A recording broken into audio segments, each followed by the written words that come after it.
Berita Sumsel 24 jam hari ini. Curah hujan yang tinggi sekitar pukul 3 dini hari Sabtu kemarin menyebabkan akses jalan lintas Sumatera penghubung Lahat Pagar Alam amblas hingga sepanjang 20 meter, lebar 8 meter, kedalaman 15 meter.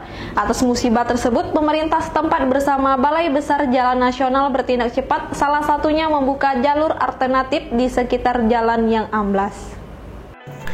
Untuk mengatasi akses utama jalan lintas Sumatera Lahat Pagar Alam yang amblas akibat ditimpa volume hujan cukup tinggi, Balai Besar Jalan Nasional Kementerian PUPR berinisiatif membuka sementara jalur alternatif, yakni dengan cara memapas tebing di samping jalan seluas 2 meter. Pengawas Balai Besar Jalan Nasional Mulyadi menuturkan, pihaknya telah berkoordinasi dengan PT PLN karena harus memindahkan sejumlah tiang listrik dan saat ini pihaknya menunggu pipa sebagai sarana pembuat jalannya. Pipa tersebut akan dipasang ketika tebing di samping jalan amblas dipapas supaya kendaraan tonase kecil dan pribadi bisa berjalan kembali. Kepala Dinas PUPR Kabupaten Lahat Mirza Azari menambahkan, selain membuat jalur alternatif sementara, Balai Besar Jalan Nasional bersama pihaknya telah menimbun akses jalan yang amblas dengan material bebatuan. Menurut Mirza, penanganan darurat ini agar kendaraan dengan tonase di bawah 10 ton dan sepeda motor bisa melintas kembali seperti biasa. Sejauh ini, sambung Mirza, kendaraan roda 4 dialihkan ke jalan alternatif Muara Sibang, Simpang Bacang, Pagar Alam. Sementara kami dari PUPR sudah berusaha untuk memindahkan jalur sementara. Ya, sebelum ini nanggulangi yang ambles, ya bukan longsor, ambles. Jadi ini tinggal nunggu orderan pipa paralon atau besi. Sebentar lagi mungkin sampai. Nanti setelah sampai pipa, kita langsung nanggulangi pemindahan sebelah jalur. Sementara itu, Bupati Lahat Ciujang menerangkan, Pemda Lahat telah berkomunikasi dengan Balai Besar Jalan Nasional supaya akses jalan amblas bisa diperbaiki dan kendaraan roda 4 kecil dan pribadi bisa melintas. Ciujang mengimbau warga agar berhati-hati dan selalu waspada lantaran 5 bulan terakhir masuk musim penghujan. Memang bulan 11, 12, 1, 2, 3 ini biasanya tinggi curah hujannya. Jadi kepada masyarakat itu jangan sembarangan buang sampah. Dan itu kalau memang tempat itu untuk bikin rumah, buat rumah itu sesuaikan dengan tempatnya. Kalau bikin curam ataupun jangan kita bikin rumah situ. Ternyata bikin rumah situ kena longsor, Pak. Pemerintah juga yang disalahkan, padahal udah tahu udah bawa daerah itu bahaya. Kan? Reporter dan juru kamera Bernard Albar, palpres.com. Pemirsa, koleksi Museum Negeri Sumatera Selatan terus bertambah dari hasil hibah sejumlah masyarakat yang peduli pelestarian aset bernilai sejarah. Terakhir, seorang kolektor barang antik di Palembang setelah 2 tahun belakangan mengumpulkan ribuan keping koin kuno peninggalan dari masa Kerajaan Sriwijaya hingga Kesultanan Palembang Darussalam secara sukarela dihibahkannya kepada museum milik Pemprov Sumsel itu. Bersama seorang rekannya sesama pengumpul barang antik, Abu Bakar sengaja dan sukarela menyerahkan ribuan koin pitis berusia tua peninggalan Kerajaan Sriwijaya dan Kesultanan Palembang Darussalam kepada pihak Museum Negeri Sumsel Balaputra Dewa akhir pekan kemarin.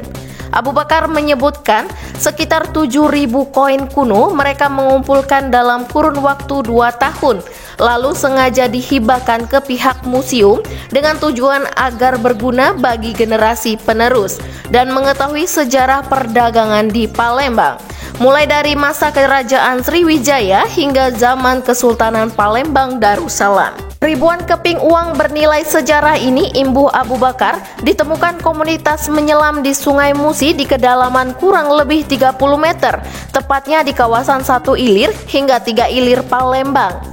Jadi memang ada yang sebagian kita kumpul, ada sebagian memang untuk untuk generasi penerus biar bisa tahu sejarah masa lalu nenek moyang dia kan. Kalau seandainya ini dijual semua kan, berarti hilang jejak-jejak sejarah itu sendiri gitu. Berarti inisiatif dari Bapak ya? Ada inisiatif karena kita memang sudah ada hubungan sama museum. Kalaupun memang ada yang bisa kita berikan ke museum, kita berikan ke museum. Begitu untuk kita, mungkin untuk kita mungkin ada nilai, kita nggak bisa memungkirin lah ya, ada nilai plusnya di situ. Kepala Museum Negeri Sumsel Haji Chandra Ampriyadi menyambut baik penyerahan kepingan uang koin kuno untuk menjadi bagian dari koleksi museum.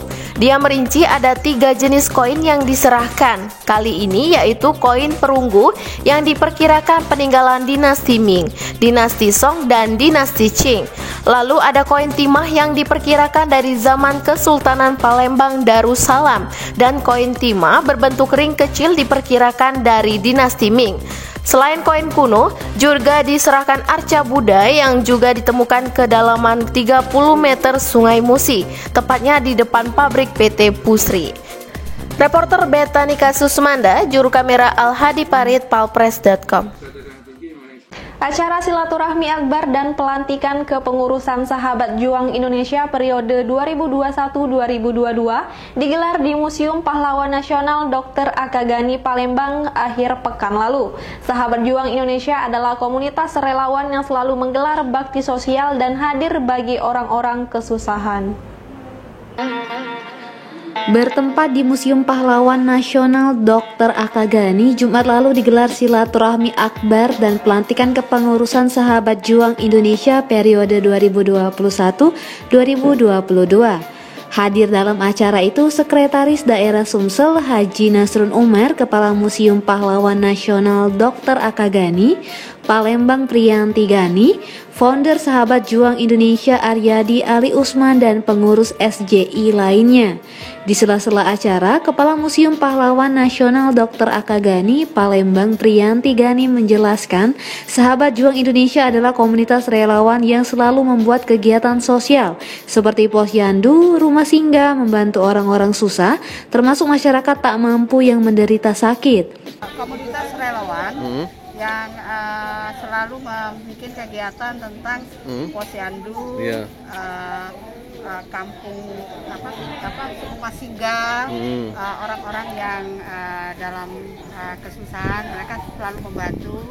Juga dalam hal ada penyakit yang langka, mereka selalu mengunjungi tempat-tempat yang nenek-nenek tua yang tidak mampu, mereka mengobati. Mereka ada dokter, mereka juga punya semua fasilitas seperti ambulan ya.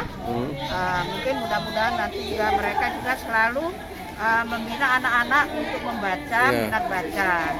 Sedangkan Sekda Sumsel Haji Nasrun Umar menambahkan, Sahabat Juang Indonesia yang dominasi anak-anak muda sudah sesuai jalurnya dalam mengembangkan organisasi yang bisa membanggakan ini. Sahabat Juang Indonesia, ada sahabat, hal yang diajarkan Rasulullah untuk selalu bersahabat dengan siapapun. Yang kedua ada juang. Juang ini maknanya menurut saya ada dulu. Yang pertama adalah kita harus mengingat bahwa hari ini kita menjadi satu bangsa yang merdeka itu karena ada perjuangan para pendahulu kita. Dengan segala keterbatasan yang mereka miliki, bisa menjadikan negeri kita menjadi merdeka seperti sekarang ini. Dan makna juang yang kedua adalah ketika kita sebagai anak bangsa sudah menikmati hasil perjuangan pendahulu, kita harus isi dengan perjuangan bagaimana bisa mengisi kemerdekaan dengan sebaik-baiknya dengan melaksanakan apa-apa saja yang bisa langsung dirasakan oleh masyarakat dalam rangka mereka bisa menikmati tentang arti sebuah kemerdekaan. Reporter dan juru kamera Dudio Skandar, palpres.com. Berita terakhir Sumsel 24 jam hari ini. Kian menjamur kafe yang menyajikan kopi sebagai salah satu menunya tak terkecuali di kota Pagaralam. Kafe di kota Besema ini menawarkan aneka kopi seperti kopi Besema, Semendo, dan kopi dari daerah lainnya. Sudah menjadi kebiasaan banyak orang menjadikan kafe sebagai tempat bersantai. Ada yang bersenda gurau bersama teman dan keluarga, atau bermain games sambil menikmati kopi yang disajikan. Berbagai menu kopi yang ditawarkan juga lebih modern mengikuti perkembangan zaman. Rizky Wahyudi, pengunjung kafe, mengatakan dirinya datang ke kafe biasanya 2 kali dalam seminggu bersama teman-temannya.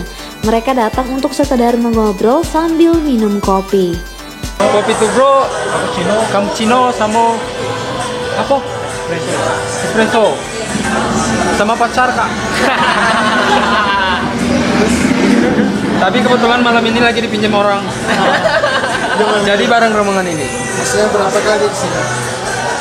Seminggu paling 2 kali.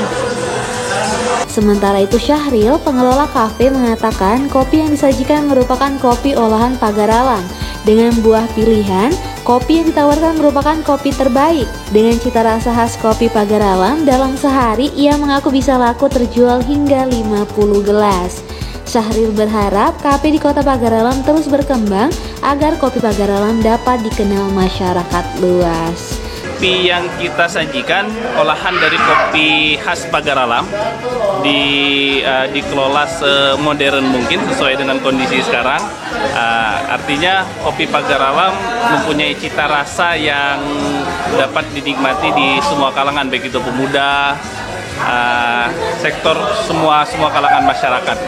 Reporter dan juru kamera Eko Wahyudi, palfresh.com. Demikianlah berita Sumsel 24 jam hari ini. Bagi pemirsa yang ingin tempatnya dikunjungi atau diliput tim Sumsel 24 jam, silakan tulis di kolom komentar. Jangan lupa subscribe, like, dan share tayangan ini. Saya Sri Devi, sampai jumpa.